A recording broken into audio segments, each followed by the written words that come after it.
Nahirapan man makakuha ng ritmo sa umpisa ang Cheritigo pero napagtagumpayan pa ring sungkitin ang panalo. Pero sa ipinapakita ng crossovers, makakaya kaya nilang lampasan ng ibang mga malalakas na kupunan?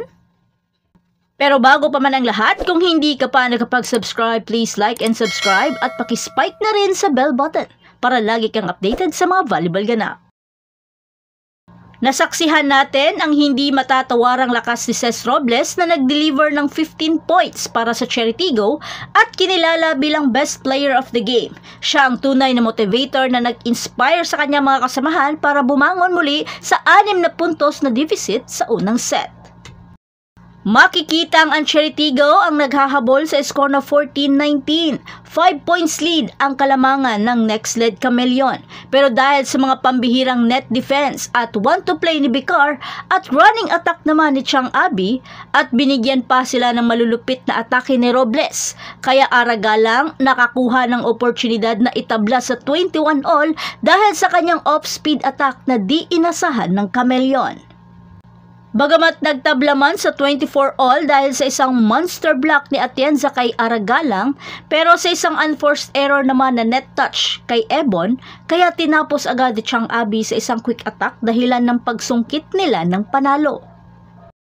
Pero pagdating sa second at third set, kontrolado na ng crossovers ang bakbakan. Ipinakita ang kanilang superior skills at hindi matitinag na determinasyon. Ang kanilang composure at consistency ang nagpahirap palalo sa next leg, na nag-iwan sa kanila na naghahanap ng kanilang sariling ritmo. Makikita naman kung paano nag-deliver ng stellar performance ang veteranong si Abi Maranyo na nag-score ng 11 points kabilang ang mga decisive quick attacks na nagpanalo sa kanila sa unang 2 set. Ang kanyang leadership at skills ay naging susi sa tagumpay ng Cheritigo. At makikita rin natin kung paano nahihirapan ang next leg na mahanap ang kanilang ritmo pagkatapos ng unang set.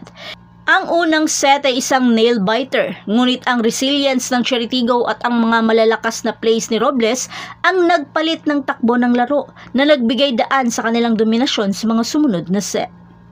Ang kanilang karanasan, determinasyon at consistent performance ang mga pangunahing dahilan ng kanilang tagumpay. Ipinakita nila ang kanilang kakayahan na mag-adapt at malampasan ang mga pagsubok, na ginagawa silang isang puwersa na dapat katakutan sa liga. Habang ang Chameleons ay patuloy na naghahanap ng kanilang identity at isang consistent leader sa court, kailangan nilang mahanap ang paraan upang malampasan ang kanilang mga paghihirap at magkaroon ng momentum kung gusto nilang umangat sa standing. At ang susunod na hamon para sa Cheritigo, haharapin ng crossovers ang kanilang pinakamahirap na pagsubok laban sa undefeated na PLDT high-speed hitters sa December 3. Ang tanong, kaya ba nilang ipagpatuloy ang kanilang winning streak? Sa kabilang banda, mahaba pa ang daan ng Chameleons at kailangan nilang mag-regroup at mahanap ang kanilang ritmo upang umakyat sa team standings. At salamat sa inyong panonood. Ibahagi naman ninyo ang inyong mga komento tungkol sa epic na laban na ito sa comment section sa ibaba. At huwag kalimutan mag-like, mag-subscribe at i-click ang notification bell para sa mga latest na volleyball action. Kita-kita tayo sa susunod na video. Ano? Ito!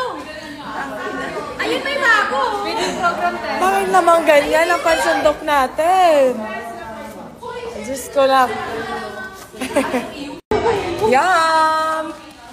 Ay, ano ba ito na darama? Oh shucks, ito ba yung pag-ibig na? Bakos. Bakos version.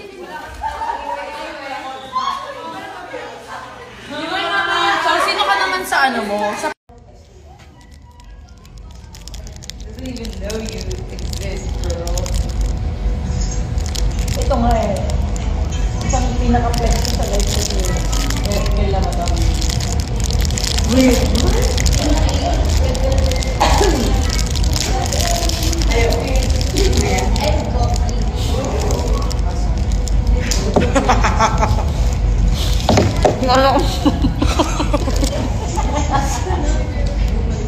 Kaso ito. Wala. Bawal tumawa.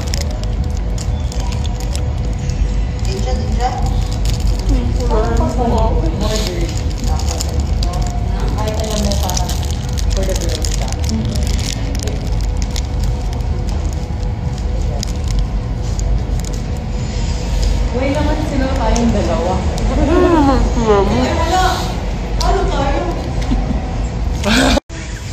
Okay guys, so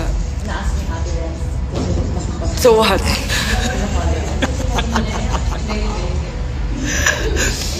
Sino yung yung challenge? Sino pinaka mukhang matari sa amin dalawa? Ay, dito ko lang napapatay sa kilay ko. Ako din. Ba't ganyan yung taas ng kilay mo? Tignan mo yung taas ng kilay ko. Di ba? Parang, parang nagja-joke. Dito na lang. Nagtataray ka. Anong look mo? Na nag-i-stack ako. Para hindi mo kang ikaw yung nag-stack. Parang nga ako nagpapakit, sister. Hindi na kami magpapit kayo. Hindi, nagtataray na ako nito. Tataray ka na niyan? Mukhang totoong paloto. Ayusin mo. Ano ba? Ang ganda mo naman, sis. Sabay ka mamaya. Sabay ka mamaya. Part 2. Part 3. Ano yung pangalan ko? Eh, sabihin mo sa kanya mag-ano, charity kayo.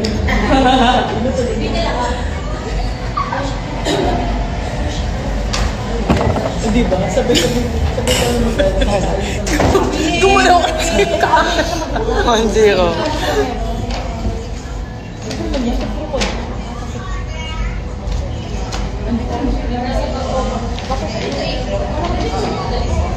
naghahanap siya ng ayun niya dun sa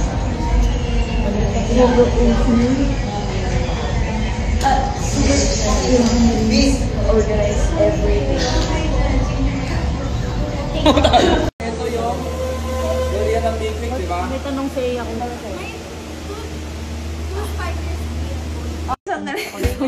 Thank you, Cha! You're welcome. Thank you so much. Thank you po. Thank you sa kamay ni Maylin. Asawa to, napakasipag. Naman jowa, paano mag-aasawa? Mag-asawa din to, gabi to pa to nagluluto. Today, ang ating Ano po kumain na natin for pa dinner is beef steak ala chang. Ay, favorite ulam ni Ala Chang. chang. May gano'n. Ito, malapit na to mag-asawa. Onting utot na lang. Lapit na talaga. Ikaw, ano ka? Display lang. Ano ka dyan? Malayo pa sa